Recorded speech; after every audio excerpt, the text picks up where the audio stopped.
What's going on, everybody? Welcome back to the show. This is the Science Dispatch podcast. I am Cameron English. That is Dr. Chuck Dinnerstein, Director of Medicine at the American Council on Science and Health. I'm working on my theater kid accent, if you can't tell. I could not tell. It sounds like your usual telephone voice. All right. This one's going to be a little touchy, Chuck. Not that we're afraid to take on controversial topics, but this is one of the lingering issues that we've been dealing with for 6 years now. And there was this recent release of Dr. Anthony Fauci's journals or diaries, whatever they're called. They're just notes that he was taking throughout the course of the pandemic. And for some reason, oddly, they were stored on a government server. And so that information is all liable to be released to the public. Which it was. Since he's a government employee. Now we've sort of passed the grandstanding phase where all the politicians call him before the committee and he sits there and takes the fifth and they all pound the desk about how outraged they are and how dare you, so we're past that phase. But nevertheless, we covered this in a couple of stories. I wrote one called The Fauci Diaries, COVID Questions That Deserve Answers. That's from August 3rd. It's on our website if you want to read it. But the essence of this, Chuck, is there are some, I don't know if revelations is the right word, but there are some details in the diaries and the related messages that were released from some other scientists within virology, some Slack messages, some emails from Tony Fauci and from other people at the National Institutes of Health. And my focus in this story was not to call him a bastard or, demand blood or demand his head. But nevertheless, there are some things in here that I think are revealing and that need to be addressed. And there has been at least one prosecution since by the time of this recording, there is one official at NIH who has been charged, and I think he reached a plea deal. So he pled guilty. To what? To just, I don't remember the exact charge. We're talking about Dr. David Morans, but the charge is related to destroying government documents or trying to evading FOIA, basically, which is documented pretty clearly in some of the messages that were released. So that's one thing that had not happened when the story was published, but that was the essence of what I was getting at. Is there's things in here that need to be addressed, and where there is behavior that was over the line, it needs to be corrected. And what I've seen from the science community largely, and by that I mean people that are in our orbit, Chuck, they write about vaccines and misinformation and GMOs and that kind of stuff. There's been very little attempt to confront this. What most people are doing is they're going, oh, you think that's bad? Well, this Kennedy guy is a anti-vaccine quack, and he's telling people not to get the MMR, and that's costing lives. And right. And my response is, well, yes, that's true. And he is a crank and we should challenge him, but we should equally challenge people who are on our team, in quotes, right? When people do bad things, when they give out information that's false, we need to hold them to the same standard. That's the essence of the story. So what was your takeaway? Because I know you have a little more of a moderated sort of perspective on this. Yeah, I do have a moderated feeling about it. So let me begin with what I think we share in common about it. There remains significant questions, public health questions about what went on during the pandemic. There are significant questions, I think, that still need to be answered as to the origin of COVID. I think we have a better chance of getting at the public health issues than we have at getting at the origin, because a lot of the data about the origin is going to be locked away in China and is not going to be something we can access. So I think that we both share the fact that there's some issues that have not been fully addressed. I think we also agree that America loves a soap opera, and a lot of the stuff that Fauci had to say was just soap opera-ish kind of stuff that made for grandstanding and dishing the dirt. So we'll leave those pieces aside. I think that this really comes down to truth and reconciliation would be one way to put it. I tend to think of it, because I trained as a surgeon, as the Morbidity and Mortality Conference, and that you need to stand up, you need to take responsibility for what you've done, and you need to be able to explain it and talk about how you're going to change. Now, that's very different, I think, than the opportunity that was given to Dr. Fauci in front of the Senate, which is why he took the Fifth Amendment. And I feel to a large part that we've lost that opportunity, because there is a faction that is willing to wield shame and blame. And both of those qualities are antithetical to a real discussion of what went wrong, who was responsible, taking personal responsibility, and growing from it. And I base that on the way I was trained as a surgeon and the way I acted for 20 years. It is extremely difficult to stand in front of your peers and say, I screwed up.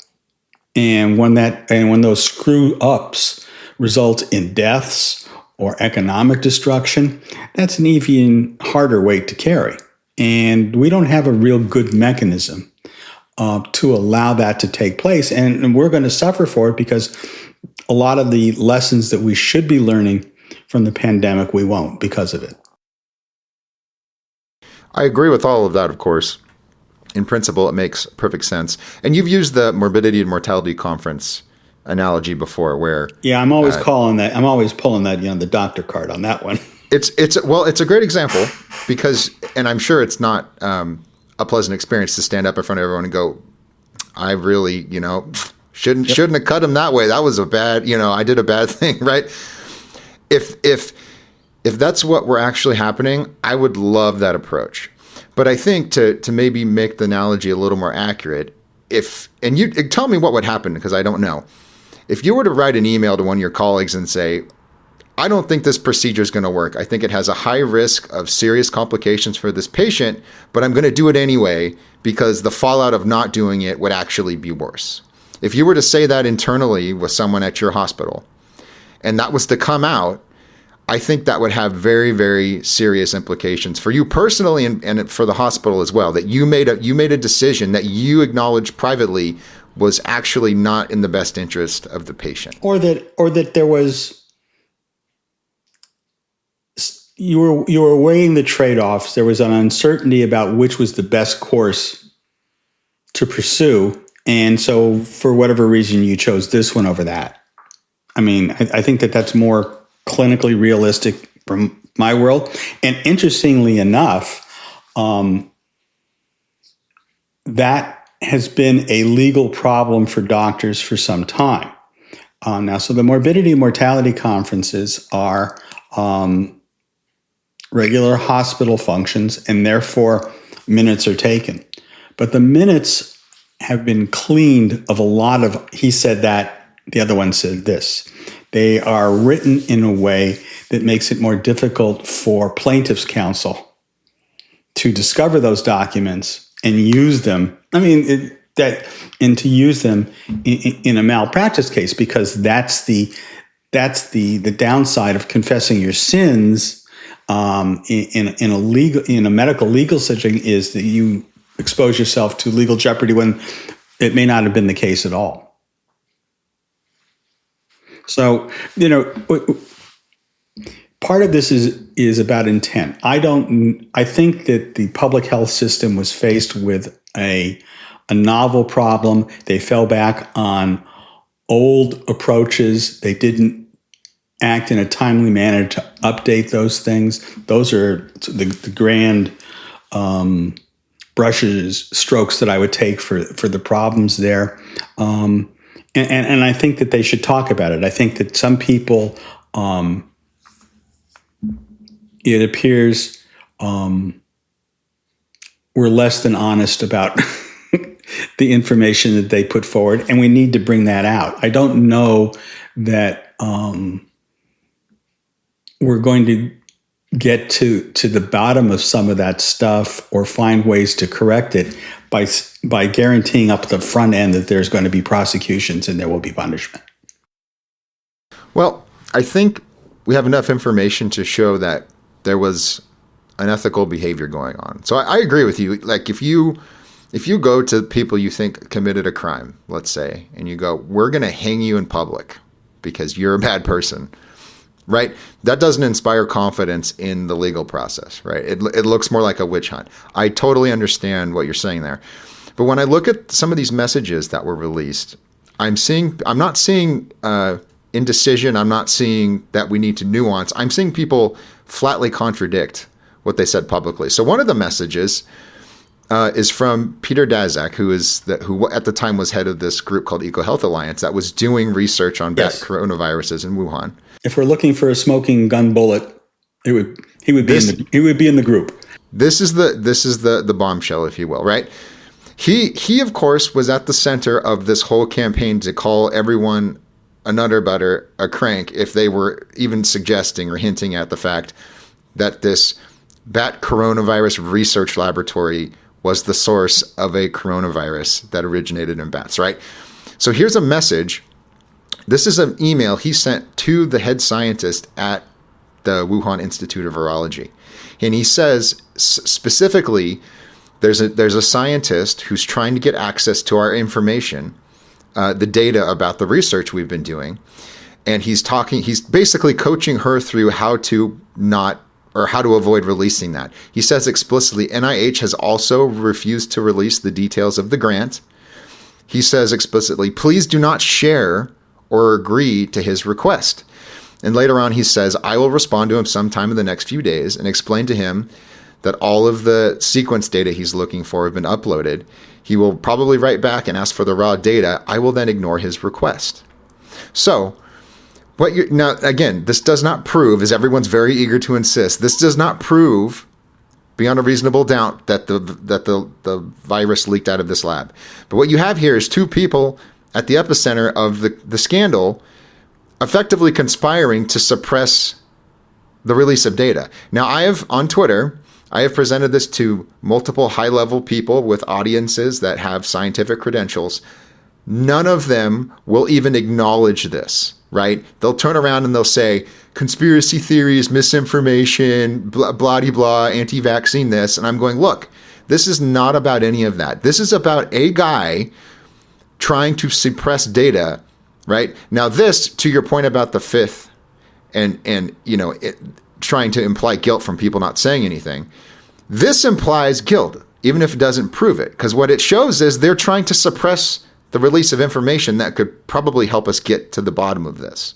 So I see messages like this in the diaries or in the document release that Rand Paul came out with. And I go, this has to be explained. And if this is what it looks like, then everyone in science needs to quit circling the wagons. They need to go, we don't want any part of this. Whatever this guy's up to, that needs to happen. And it's not happening. And that's what's frustrating. Right. And that's what's contributing to distrust of the institutions of science. So I would agree with you there. It's very disturbing to see that everyone on multiple levels across both aisles lies to us routinely and thinks that that's okay and continues to get away with it.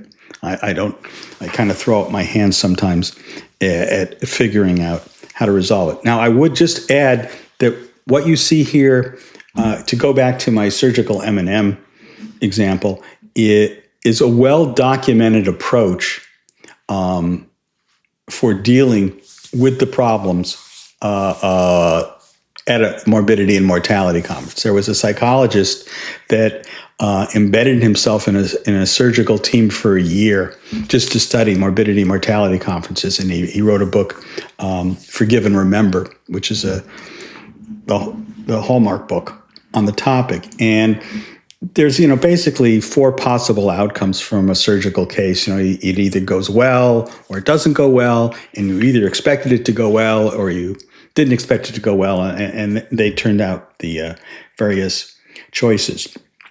But what I noticed over time is when you have a case that you expect to go well and that doesn't, so you got to step up to the plate and say something about it. The surgeons, because of training, tend to do that. The medical doctors have taken this approach of morbidity and mortality conference and tried to make it theirs. And in those cases, they present the case and then immediately turn to the literature to discuss an interesting aspect of the case. Completely put all the responsibility, all the other clinical events to the side, instead talking about something else. So this deflection, I think it appears to be an innate human response. And that doesn't mean we shouldn't fully investigate it, but it means that maybe we should not be so quick to shame and blame. That's all. Sure. Like I said, if in cases where, we're not certain about what's going to happen and we're trying to figure out how to explain that, totally, right? I understand that. So like the vaccine is a great example, right? You have an evolving virus. Over time, it escapes the immunity provided by the shots to a certain degree, right? Right, yeah. We were really bad. Everyone was really bad at explaining that, So like early on in the pandemic, basically before or through Delta, I think, the vaccines were actually quite effective at reducing your risk of infection. They weren't perfect, but there was good science being done that showed that it actually did significantly reduce your risk. After that, after Omicron, that things did change. And so I could understand people being extended some grace. Like, okay, you went on TV and you said this about the vaccine, and what actually happened was X, Y, and Z, right? It was a little more complicated than you let on. That I understand. But the cases that I pulled out of the emails and why they were important to me is that you have these people publishing in major academic journals conclusions saying, it is improbable, unlikely that this escaped from a lab, right? Any kind of a lab scenario is unlikely, is roughly the language, if I'm paraphrasing. A year after the paper's published, you have the authors saying, we said this in this published paper in Nature Medicine, one of the top medical journals in the world. But let me get the exact wording here. From the lead author of that paper, our paper was pretty strong in saying, there's no way, but I have less confidence in that statement at this stage. That is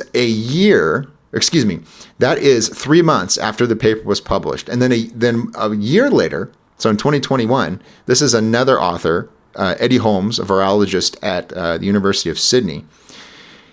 And this is like, if you said this in public, there was a chance you would get banned from social media. He says in a private message, it is very striking that a bat-derived coronavirus with a furin cleavage site turns up in a city that was on a grant proposing to muck around with furin cleavage sites in bat-derived coronaviruses, right? That's the question that everybody was asking, like, gee whiz, of all the places in the world that a pandemic could emerge from.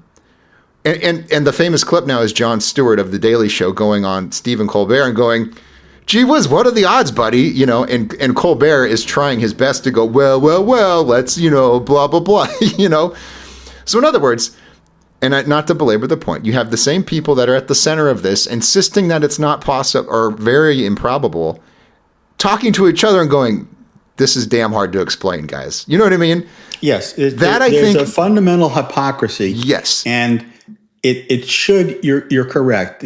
For the good of the institution of science, they should be called out and held to account.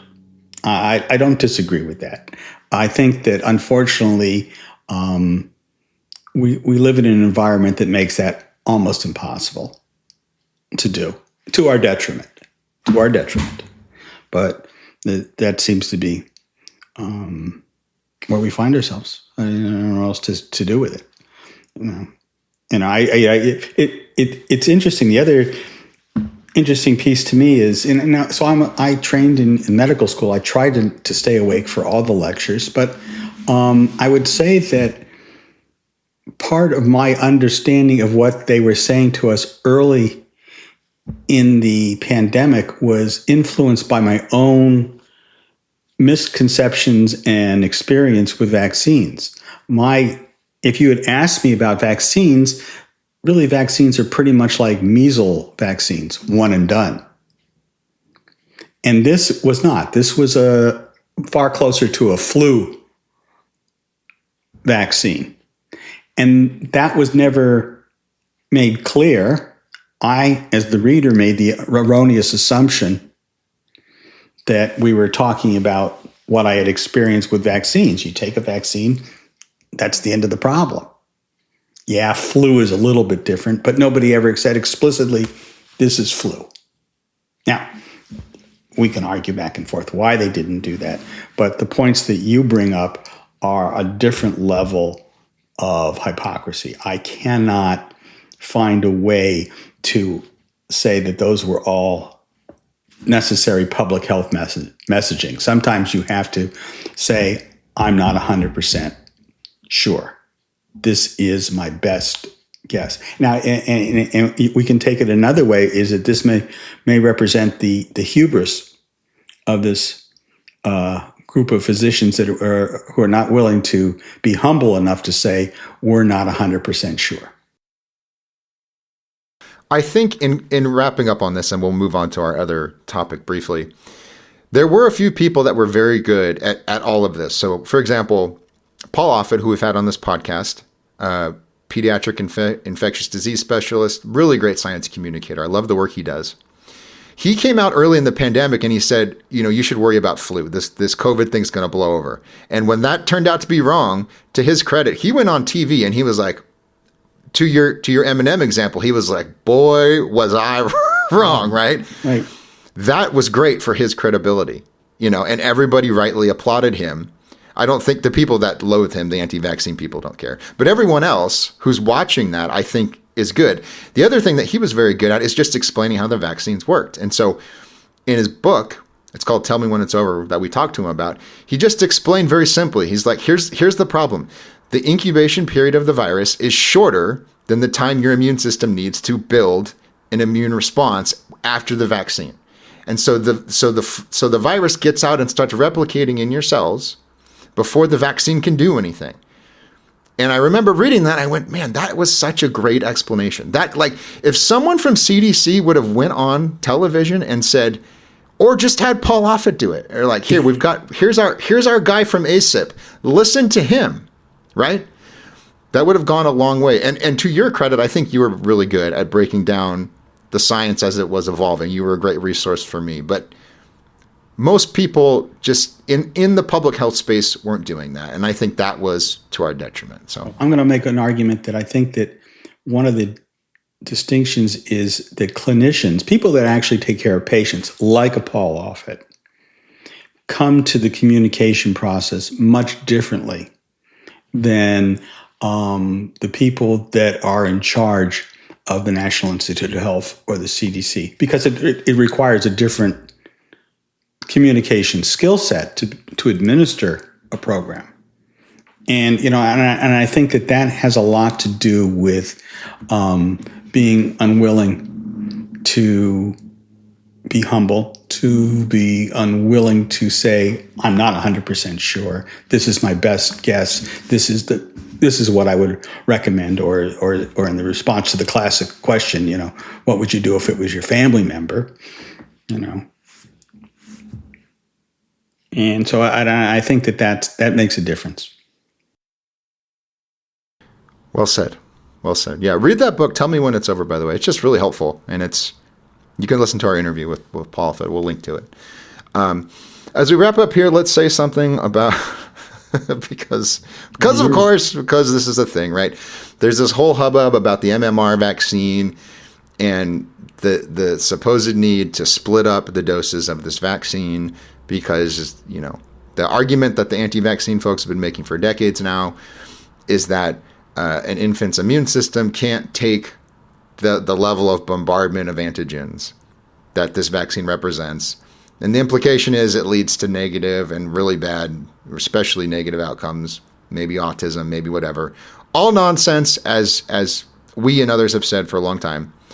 But you wrote a really great article explaining why that actually is completely impractical and unnecessary, and actually, in terms of its impact on public health, will probably backfire. So walk us through that sequence of reasoning. So let me jump to one thing first, and then I'll get to it. Speaking as a grandparent, I can assure you that my 1-year-old grandchild has a far more resilient immune system than I, because he gives me everything he gets, and I suffer far more. Any grandparent will tell you that a baby can tolerate a large range of immune responses. In any case, the thrust of the executive order, which is not an order but is a suggestion, says that dividing up the MMR vaccine would be in the best interest of the child. The difficulty, of course, there is that vaccine does not exist in any form in the United States any longer as single disease doses. They were stopped in 2009 because nobody wanted them. Everybody wanted the single combination shot because it reduces the number of times that you actually have to jab the little one, and that's a far more convenient way to go.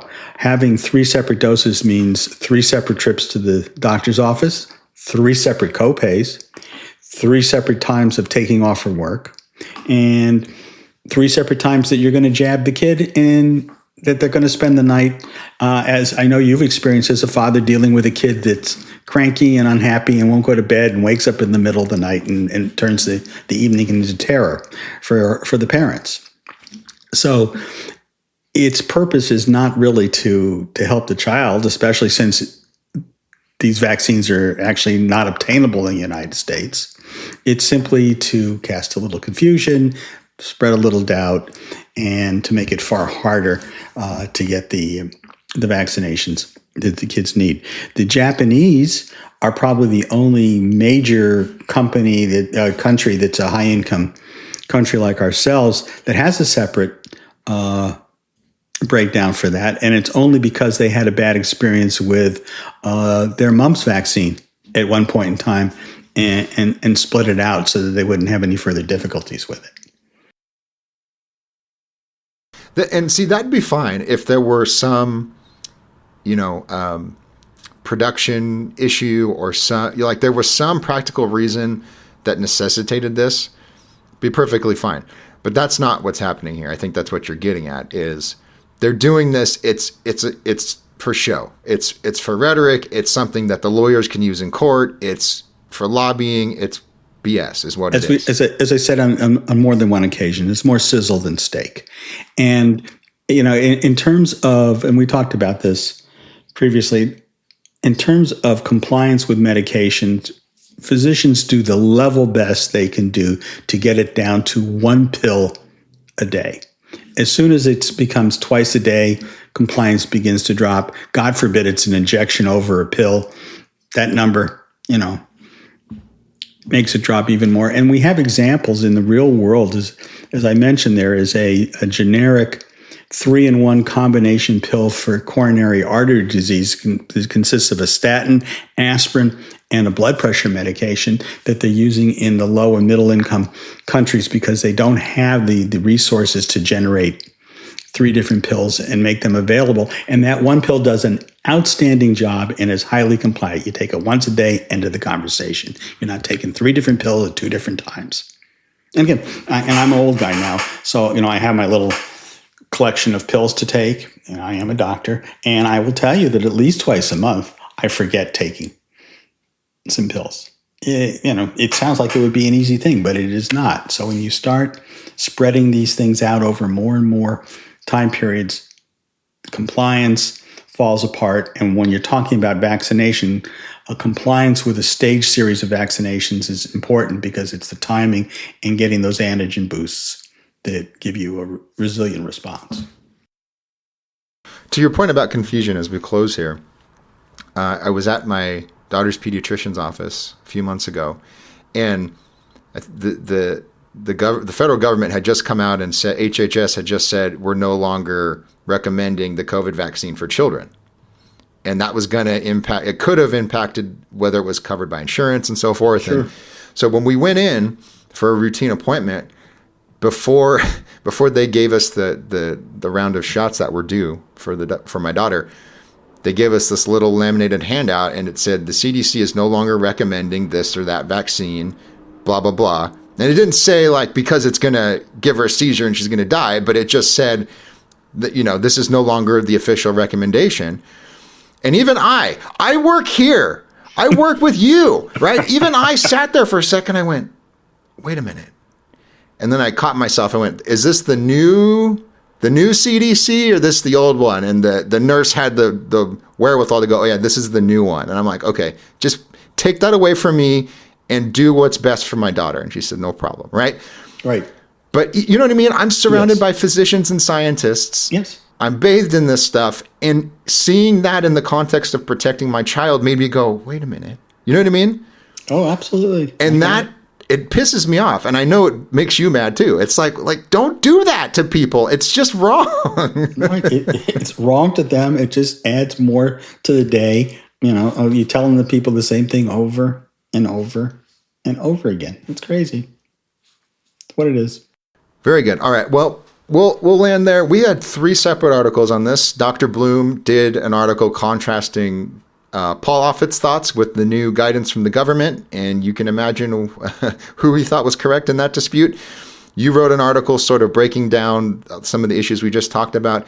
And then we had Dr. Katie Shaletta also write a more, I want to say, comprehensive analysis of the old guidelines, the new guidelines, what they're trying to change and why it's stupid in effect. So we've got broad coverage of this. So go to our website, acsh.org. While you're there, click the subscribe tab, give us your email address. We will send you the stories that we publish. The ones you talk about are usually, the ones you read are the ones we usually talk about on this podcast. Thank you so much. If you enjoy our work, consider giving us $5 or $10 to keep the lights on. We greatly appreciate all of our supporters, and we'll see everybody next time.